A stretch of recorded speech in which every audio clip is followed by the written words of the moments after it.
everyone. Welcome to Paperback Talk Podcast. I'm Aaroosh, one of your hosts, And I'm Zynab, another one of your hosts. and this is our first episode. And we figured we would introduce ourselves. So we're just making this podcast to discuss all things books, and we hope to have a fun time here with all of you. And for the Yeah, first episode, yep, and for the first episode, we have a special topic planned, which is unpopular Bookish opinions. Some of them are not very unpopular. Some of them are very popular, and we're gonna go through them and we're gonna see what people think because I put up this question sticker on my account and everybody had a lot to say. So we're gonna just discuss everybody's point of views and hopefully this will be fun. I think it will be. It will involve a lot of talking. Yeah, like talking is so fun, and especially if you're talking about books, it's even more fun. So, I love giving out my opinions. so let's just jump right into it without wasting any more time because, you know, it's just fun speaking. I don't know what I'm saying. Let's continue. Yapping. Yapping. That's the right term. So, Understood. the first one is interesting. I love dual point of views. This is a popular opinion. Come on. That is popular. It's not very unpopular, but yeah, it just totally depends on the reader and the writer It and the just book. gives more insight, though. It gives more insight. I love dual POVs, multiple POVs even. Yeah, like first person point of view is good. Most of the readers prefer it, but like in the end, it gives off like I don't know Wattpad fan fan fiction. fiction vibe. Yeah. I haven't really read fan fiction, but I've heard that a lot. I haven't gone to that side yet, but like I mean, it just gives off that vibe. No, but there can be dual POVs like with like third person. Like I've read multiple books where it's the POV, but it's like third person, but it's like following the same person throughout the whole chapter, just giving them their thoughts and everything. Yeah, Yeah, I prefer that. that's yeah, me too. Like it's like the same as in Six of Crows by Lee Bardugo and the Yeah, Caraval series by Stephanie Garber. So like they were just like following one character for a whole chapter, and we got a lot of insight. Like for example, like in Six of Crows, for example, something happens with Kaz. Kaz, like one of the characters whose point of view we're following. yeah, So go on.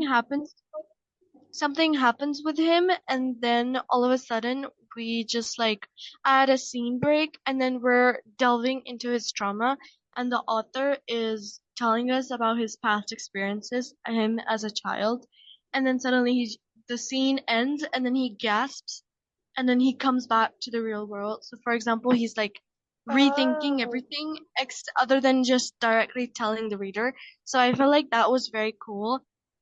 And yeah, this is like yeah. Kaz's trauma was terrible. It was like Mhm. so bad. No, So but bad. I understand because like info dumps in books, like when the author is just narrating it, no, it doesn't work. Yeah, like I when I was a kid, this happened to me, that happened to me. Like if it's Uh, in first person, then the character is forced to tell the whole thing all together. and it But feels some so characters, unnatural. but some characters are a bit conservative, so they won't like really tell things outright. But Yeah. when it's third person, the narrator can just gatekeep anything they want and just change the scene all over again. Oh yeah, I was reading The Housemaid. Like what do you call it? Yesterday. I finished it by the way. It was a good book.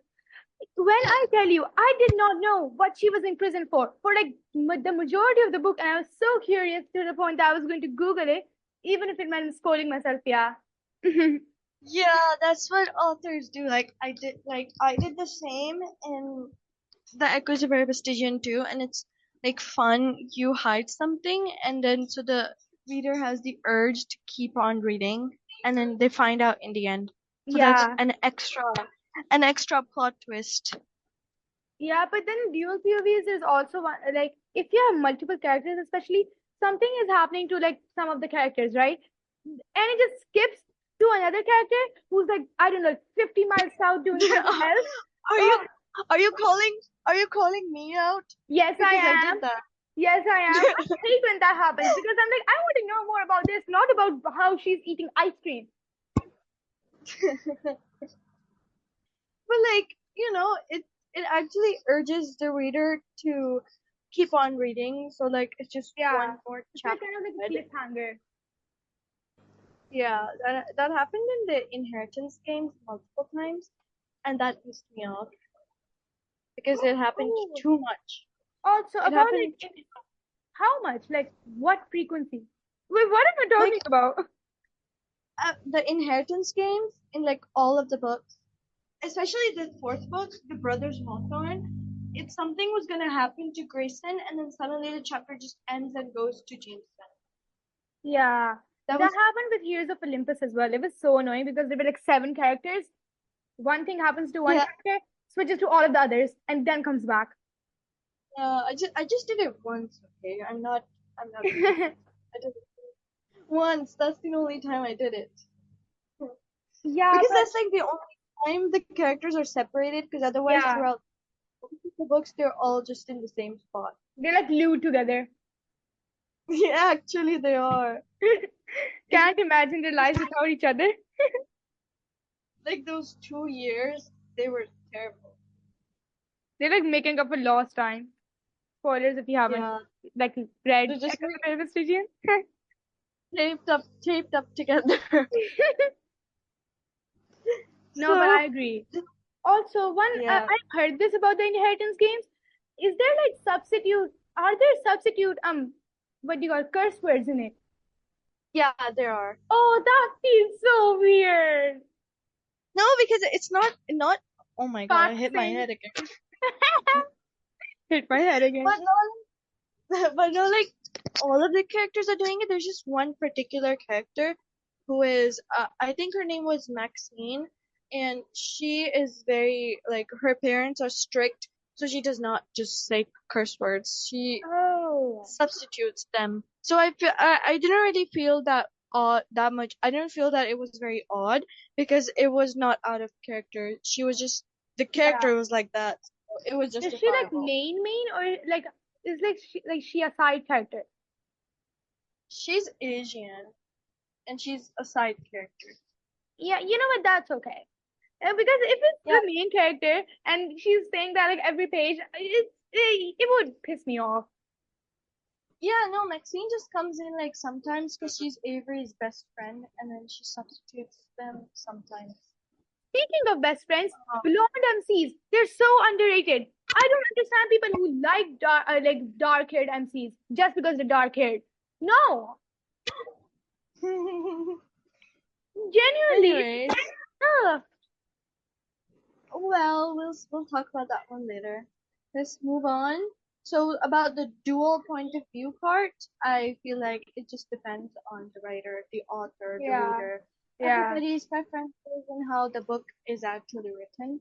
Because some exactly. authors, they just even with one point of view, they can just write it so good that you won't even notice. Like for example, the Cruel Prince, we did not get Carden's point of view in the books, but we were pretty, we got insight into how he was. Yeah, especially with the letters. Oh my God, I read those and I was like so sad. Yeah, they were very emotional. I'm actually rereading The Cruel Prince, and do you know that it's in present tense? Yeah, it is. And you were literally trash talking present tense the other day, and now you love The Cruel Prince. Listen, she laughs. Oh, it's so weird. I did not even like notice that it was in present tense. Wait, Like when I started yeah. reading, when I reread the books, then I realized that it's in present tense, and now I'm reading it. I'm currently reading like 5 books at the same time, and Oh, I could never do that. The plots the always get only so one mixed up for me. the only one I'm making progress in is The Cruel Prince. It's just I love it. I love it so Wait, much. I think the housemaid is also in present tense. Yeah, I think. Really? Like, I this is what I'm didn't talking even about. notice. Some authors execute it so well that you're just engrossed into the storyline and you're not really caring about Yeah. anything that's going on, like what they're writing, which point of view it is, and all that. Yeah, exactly. So let's move on to the second opinion, which is too much description is boring. That one Agreed. is, Slam dunk. yeah, 100%. I don't know anyone who disagrees with this except one random redditor I found on the internet. Nuh-uh.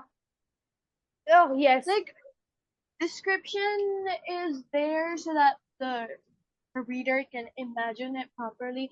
But when you describe it too much, they're just gonna forget whatever you describe and they're just gonna move on. Yeah, because So I you feel know like when there's description, too much description, it feels like you're just like reading a school book and you have to learn every single one of those points. yeah, people have very like nowadays readers and people, everybody has just low and small attention spans. So I feel like the books that mostly have a lot of description, they're mostly classics. And Yeah. well, at that time, maybe people had. You know, I told you what this once before as well. I was reading Charles Dickens, The Great Expectations. I DNF'd it, by the way. I had to return it to the library and I was not picking it up again. I like halfway through. It's not bad. Mhm. It's just not my taste. I thought I would like it. I didn't. I'm not criticizing it. It was just like not my taste. It was not my cup of tea. Anyways, those random filler thingies that you add, thingies, in Yeah, like books like she rolled her eyes, he scoffed, like those small to just gestures to describe. keep the banter going. Yeah. I remember there was something concerning toast, and there was like a whole paragraph because of it. Like, and I forgot everything that happened in that scene, okay? My attention was on the toast, okay? The toes or toast? Toast, the bread toast, not toast. I thought you were talking about toes the whole time. No, it I thought you were. I thought you were talking about feet no, because toast, toes. breakfast toast, the Oh things my that you put in the god! toaster. Like when you told me this before, even then I thought you were talking about toes, feet. Okay, fine, I can't pronounce my S and T's together, okay? Huh? Because it wasn't a surprise. I was expecting it to be about toes because you don't know what older authors like to yap about. Yeah, It that's was true. just too much exposition and all. So we agree with this opinion. Too much Yeah, description 100%. is But because of I like some left to the imagination. yeah, Because, tiny attention yeah, spans and most of the time I'm fiction. reading a book and I'm like, oh yeah, this is how I imagine the character. This is how I imagine the character. And then like I remember one time I was reading a book. I was like imagining the character like he was like what dark hair. He was ginger. Is I this guess about Ben? no, it's not about Ben. I know he's ginger. Are you sure? Are you sure? I promise. I feel like he gives dark hair vibes, but then he's a ginger. I feel like that's one of the worst choices I made. I shouldn't have made him a ginger. Automatically what goes in my brain? Sassy, dark hair, right? Yeah, exactly. And then he is sassy, but he's ginger. Such a Why bummer. would you even make him ginger? To make him stand out? I don't know. I just wanted to like everybody is either blonde or brunette in the books, so I was like, Okay, let's throw in a we ginger. need some black hair representation, okay? This is Ravenna. Ravenna has oh black hair. yeah. Has black hair. And then Also, brown eyes. I hate that every book that I read, his ocean blue eyes. Oh, I did that. you did that. But I remember I was I reading a book and every single page, ocean blue eyes, his blue eyes. ocean, no, like not even eyes, ocean blue orbs. Oh, yes, that gives so much so fan fiction vibe, you know, like Or no. his orbs darkened. Wow. His blue orbs glistened with water, and I immediately thought of the ocean. Like, whenever I read the word orb, it just reminds me of that one emoji that I overuse when I'm talking about the book, about the Echoes of Stygian. The pleading The one? blue the blue wizardy orb thingy, that emoji, it just Oh, reminds yeah, that comes into yeah. mind whenever I read the word orb. It's like an orb, the magical orb. You know, It's, I don't even mind the word eyes. Okay, eyes is such a good word. Okay, it's most likely overused, but don't substitute it for orbs. Ugh. exactly. Like find a new word. Oh, I don't know. Make it up if you can. okay, well, too much description is boring, and we agree. Let's move on Agreed. to the third, which is authors who make their characters suffer just to be quirky or cringe. This is directed at you. This That is is a hate crime against Aaroosh people. against me. Yeah, you make the people suffer. I do not do that just to be quirky. Hello. Liam. I, why am I Liam? Oh, actually, he deserved it. What? He needed it so he could develop. Deserved? He I went. thought like he did something wrong and you were gonna like reveal it at the end, and I was like, huh? Did I miss something? No, actually, like he needed it for his character development. Trauma is needed That's to true. That's develop, true. and That's true. sometimes, Trauma is needed. and like, but then if an author is just doing it to be quirky, like, oh my god, I just love traumatizing my characters. It's so fun, and then they Yeah. make it their whole personality. That's a bit annoying. It's But a then bit. again, trauma is needed for character development. I don't really Yeah, see how you could like. because if characters are not traumatized or if they don't suffer at the very least, the characters have plot armor, and plot armor is not fun at Plot all. armor is trash. Trash. At first, in my own book, The Echoes of Stygian, the characters they used to have plot. Nobody had any kind of trauma. And then I decided to give Emma the grandmama trauma, and then Noah the perfect child trauma, Liam the father trauma, Melanie the perfect kid trauma, and like, yeah. Yeah. So like we traumatize all of them. And then they had character development because you can see how the characters are nothing like how they were in book one. They Yeah, just because changed like Emma especially. I think Emma and Liam have changed the most. because they're the most traumatized ones. Yeah, yeah. No, but Noah is And then also traumatized. That perfect child trauma. Like when I read that, I was like, oh my god, I resonate with this shit. You know what I mean? same, it was like exposing yourself. Yeah. So yeah, But then that's if we're that. talking about but if we're talking about Melanie, she's also very traumatized, but she doesn't like show it. I always call her Melanie. You call her Melanie? Melanie, I don't know. I know how, I don't. I'm not sure how you You know pronounce what? it. In the Cruel Prince series, I always called it It's Elflam been for some reason. I don't know it's why. been It's been 4 years since I've been writing her name, and I still pronounce it as Melanie. I don't know why. It's just this is better, Melanie, not Melanie. Melanie is like melon, I melon. love Melanie. Okay, it's such a beautiful name. I don't know. Oh, Let's just call her Mel. That's yeah. better, Okay, Melly Meliwell, Welly. Oh, Meliwell. Yeah, but I she's also I love a Mel. bit. She's also a bit traumatized, but she doesn't show it She's since she's definitely like. like not as traumatized as like what do you like Emma or something, but she is in her Emma own way is Emma is by far the most traumatized character I've so ever written. traumatized, so traumatized. So Oh my traumatized. god, Like whenever it's turning somebody into a book mentioned rant. Whenever somebody mentioned Airbus, she was about to throw hands and cry and just run off because like she was so done. She I actually did. yeah, I remember the scene where she was like, I can't do this anymore. I have to go. You know what I mean? That one scene. Yeah, she like freaked out. Oh, that was when I was like, oh my god. Okay. And actually there are some people who used to think that like some of my early readers they were like Emma's not very likable. I was like read book 2 you'll know. I agree that Emma. has like, but Liam and Noah, they have more personality. Em is just like the it girl. Emma, she's like the main character. But I think that people just like want side characters more or something. Because Emma has personality. She's so traumatized. She tries to overcome that. You know what I mean? Exactly. And then they're just like most of the people they just like the characters who are calm and sassy and funny. That's M a is not natural. I'm guilty of M that. yeah, M isn't very funny, but at points she is.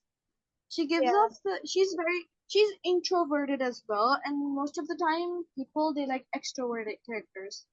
I've noticed that a lot, like I've in noticed it Caraval. too. Yes. In Caraval, people liked Donatella more than Scarlet, and I felt like that Tella was more of an extrovert than Scarlet, and I loved Scarlet. And then I like what almost do you call it? I Heroes hated of Tella. Olympus. Heroes of Olympus. What do you call it? Percy I versus love Jason, or Leo versus Jason. Where see, one's introverted, one's so extroverted. It's like so high strung. It's so there's such a vast difference. yeah. Anyways, moving on. So like the opinion about authors who make characters suffer just to be quirky or cringe, that is a bit of a harsh statement, but I feel like authors shouldn't like make their personality revolve around just making their characters suffer. They should Yeah, but then give again, they do need character development. yeah, but they should just talk about other aspects of their book other than just their traumatized Yeah, characters. yeah, that's true. That's true. Oh, the fourth one is actually very shocking. I haven't I haven't read the book, but I think you have. So the opinion is it Yeah. ends with us not that bad of a book. Okay, I Like suffered and I read this and it's so bad. Anyone who defends it, it's so bad. No, no, no, no, no, please. Oh, ick. No, I can't. I mean, Genuinely can't.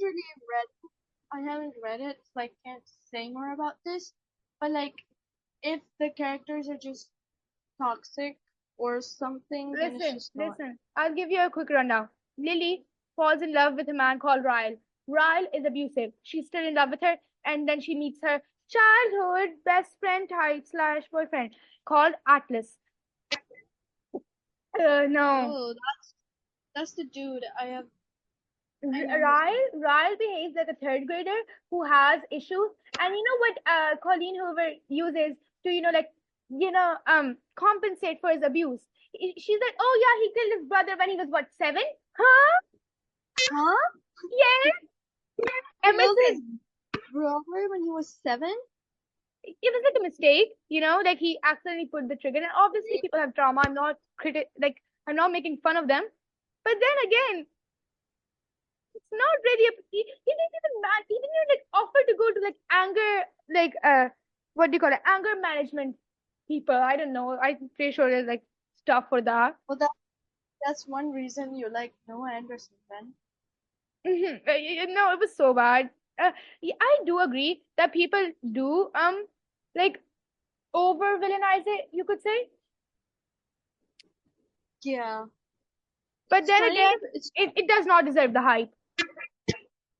yeah. The Colleen Hoover hate is turning into a trend now. I feel like I feel like people who don't even have a reason, they just like are influenced by it. yeah. I will never go near romance books. I don't like it. I just don't like the genre. But like as a subplot, it's okay. But Yeah, a whole yeah. book, just have two It just characters feels who are just so stretched out and boring, and for me at least. yeah. As a subplot, it's very fun to write and to read.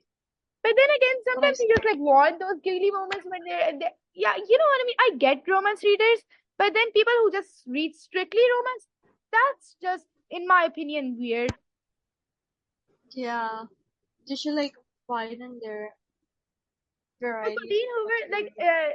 among celebrities, I think, I remember, I think that Kylie Jenner posted like it ends with us and it's like, oh my god, great book, whatever. Girl, the author is not nice. The books, they're not that good. It's no, it's bad. Don't read it.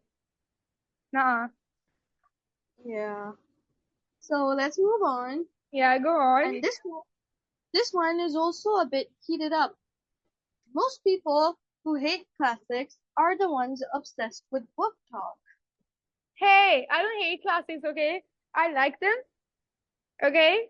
They're nice. I mean, But that book talk and bookstagram, both they of just them are just becoming no fast because fashion. they like promote books that are so fast paced and like you don't really understand the beauty of classics when you're consuming so many of those books, because a White Knight, for example, it's such a like it's a quite a short book, right? I haven't read it, but I've seen It's like some of the fun quotes. It's it's so fun good. to be read. I want to read it Yeah. in the future. I've like seen some of the quotes and I'm like, oh my god, that is just so wow. I was left pondering, and I think that if I had, read so many of those book talk books that like, people recommended That me, I would not really be able to appreciate the beauty because my book preferences have already changed in a type of way. Yeah, and I feel like that the books that are very famous nowadays, they are mostly the ones that have little to no plot, in my opinion. Yeah, yeah, It's either I agree. it's either it's either romantasy or just romance, or books that have some kind of romance in it. Because I haven't seen a book talk book that does not have this type of Yeah. stuff in it. Oh my God, same actually. Wow, I never realized that. All the book talk books, all of them have romance in it. But You then can't even again, name one. Other than The Silent Patient, I think. It does not have romance in it, but it does, actually. Some. okay, I love thriller It books, does. by the way. They're so, you know what? Bookstagram overhypes a romantasy or romance. Thriller needs more appreciation. It's so good. Oh, This genre is just fun and it's it really keeps you on thrilling your to read. toes. And if we're talking about people who hate classics and book talk, I feel like that's a bit true. But then people are moving towards classics just because of book talk. Because there are some people who read classics And and like then promote them, yeah. yeah, but then most of the people, I feel like the books that are overhyped on Book Talk have like they're very fast paced and they're very like Gen Z coded, Or and they then look the plain classics are smart. more like yeah, and then classics are more calmer, and then it's more exposition, philosophy, and the book But talkers then, they just cannot do something like that because yeah, but attention span. classics are more prone to purple prose. That's the thing. Yeah, and then nowadays books are just fast fashion. The publishing industry is turning into that, and people are talking about consuming books like this, and it's just a bit messy. It's becoming Yeah, yeah. problematic. So it doesn't matter what a person reads. We're like not trying to talk bad about your preferences, but I feel like people should try to explore new genres time to time, Exactly, because yeah. otherwise it just doesn't give good authors chances to actually have their books move forth. Cough, And cough, then they're just on. and then the authors are just writing romantasy and romance just so their book would be liked by people. Yeah, you know what? Because Yeah, I agree so much. But like then again, Bookstagram and Book Talk, they do give some occasional good references, recommendations, like a good book yeah, Jeffrey sometimes Arden. Oh my God, that series. Oh, for example, like Six of Crows as well. It's also very good, and I'm currently reading, but I'm just stuck on Crooked Kingdom, and I cannot just read more. I don't know why. I think I almost DNF'd it, but like, well, yeah, we'll okay. see. So let's move on. There's another opinion, which is smut isn't needed in a young adult book. Agreed. How is that unpopular? 100% I young. also Adult means young. agree. Smut Yeah, is just weird for me at least. and then there's one problem that people are debating on. People think that young adult is ages which are like 20, 21, 22. That is not young adult. That is adult. But it's a 16-year-old to read.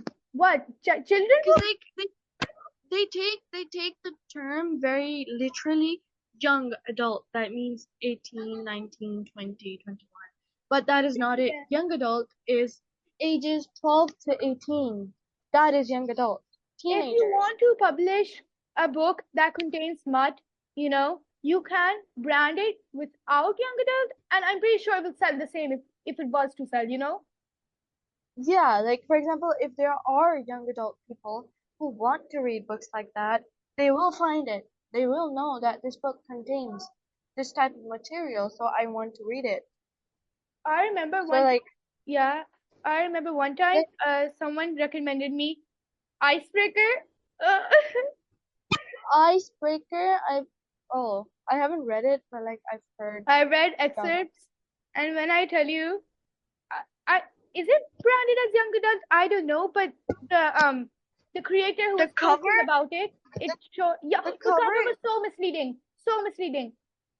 exactly, the cover gives young adult lives. Like, why Yes, would an adult book have illustrations on it? That's yes. just odd. One time I was, what do you call it? I was, I was, what do you call it? Oh my God, why can't I make words? I was shopping for books on Daraz, online payment, whatever, right? I wanted to Uh-huh. read You've Reached Sand, and I ordered it, but my mother was like, "Oh yeah, that's okay. But look at this book. This looks nice." She gestured at the icebreaker, and I was like, "Mama." Icebreaker is just a bit, you know. Yeah, I don't know if it's branded as young adult, but then again, like most of the people that review The it, they're like, "Yeah, cover, must read, so good for the cover, teenagers." Yeah, the cover is the biggest problem, yeah, in my agreed. opinion. Yeah, Very yeah, misleading, but it's a pretty cover, but it's misleading. agreed, 100%. Even the blurb doesn't give it off that much, so. Yeah, so smut should not be in young adult video books, and people should not just like not people should be able to classify that what age group is this. Yeah. So yeah, We're running and out of time. there are a few more responses that we got, and I feel like these need to be discussed in detail. And I feel like we need to do a part 2 for this one. And for We have too today, this much. Too much is yapping. enough. We It have too much. We discussed like 5 opinions, but it was very fun. And was if you really fun. liked, yeah, so we're gonna make a part 2 for this very soon. And if you liked it and you enjoyed it, please Go come along with us. share. Yeah, we have an Instagram account, Paperback Talk Pod. So you can go follow that for more updates. And if you enjoyed it, we're always here. And if you need to if you want to discuss more, you can always drop us an email or a DM. Yeah, And exactly. it's also very fun. And we hope to see you guys in the next one. Thank you so much for listening, not watching. Thank you so much for listening. And